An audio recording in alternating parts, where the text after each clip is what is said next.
அண்மை செய்தி.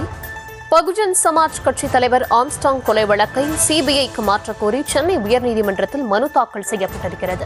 விவரங்களை தர இருக்கிறார் செய்தியாளர் மதியழகன். மதியழகன், இந்த மனுவை யார் தாக்கல் செய்தார்கள்? எப்பொழுது இது விசாரணைக்கு வர இருக்கிறது?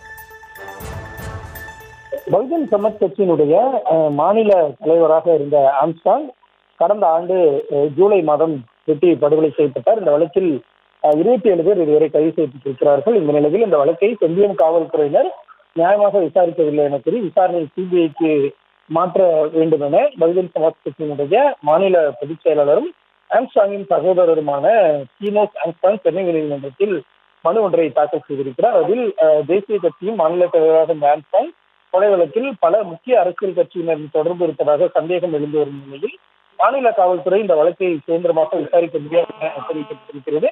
மேலும் இந்த கொலையில் தொடர்புடைய சம்போ செந்தில் மற்றும் மொட்டை கிருஷ்ணன் ஆகியோர் தலைமறைவாக உள்ள நிலையில் அவர்களை கைது செய்வதற்கான முழுமையான நடவடிக்கைகளை காவல்துறை எடுக்கவில்லை என்பதால் விசாரணையை சிபிஐக்கு மாற்ற வேண்டும் எனவும் அந்த மனுவில் கோரிக்கை விடுக்கப்பட்டுள்ளது. இந்த மனு விரைவில் விசாரணைக்கு வரும் என எதிர்பார்க்கப்படுகிறது.